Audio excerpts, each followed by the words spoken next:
Olá, tudo bem? Eu sou a Nayara, professora de História. Nesse vídeo, eu vou contar para você por que a gente estuda História, qual a importância dessa disciplina na vida da gente, a divisão da história em períodos, as fontes históricas e os diferentes tipos. Vamos lá?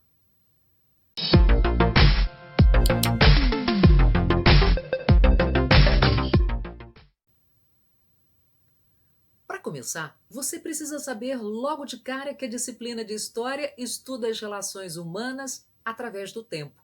Ou seja, a gente estuda a vida do homem, do ser humano, através dos acontecimentos históricos. Mas aí você me pergunta, e qual a importância de se estudar a história, o passado, as relações humanas?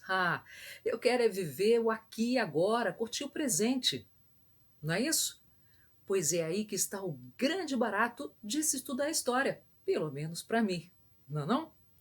É justamente através destes estudos do passado e essas relações que você pode compreender e entender o presente. Quando a gente observa alguns hábitos, costumes de algumas sociedades, cultura, isso só para citar alguns exemplos.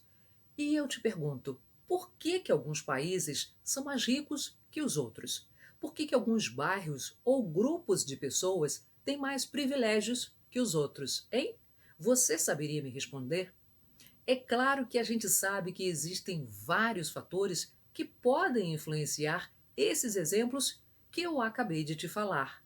Mas presta só atenção, isso é só para te falar que você pode entender um monte de coisas e situações. Basta você estudar, ler, pesquisar as relações humanas, ou seja, estudar a história. Bom, voltando aqui para a nossa aula, ao longo dos anos, historiadores, pesquisadores passaram a criar alguns critérios para auxiliar esse trabalho. E aí tivemos a periodização da história. São as chamadas idades da história. São elas: a pré-história, que se refere ao período antes do registro da escrita, idade antiga ou antiguidade, como também é conhecida, Idade Média, Idade Moderna e Idade Contemporânea, até os dias de hoje. Agora eu te pergunto, e qual a função do historiador? Hein? É fazer aquele trabalho de investigação das relações humanas, dos acontecimentos ao longo do tempo. Ou seja, é investigar o passado, analisar os aspectos econômicos, sociais e políticos desses acontecimentos ao longo do tempo, utilizando o que nós chamamos de fontes históricas. Bom, mas e o que são as fontes históricas? Bom, existem vários tipos de fontes para auxiliar o trabalho dos historiadores.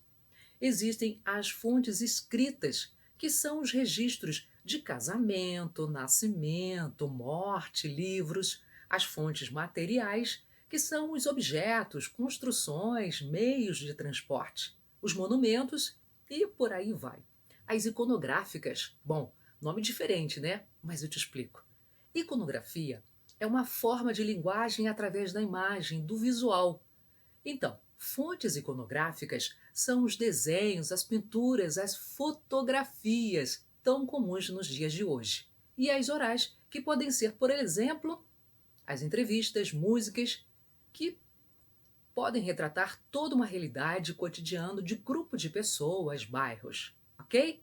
Bom, nesse episódio eu fico por aqui. No próximo vídeo tem muito mais. Se você gostou do conteúdo deste canal, se inscreve e troca uma ideia comigo. Até o próximo!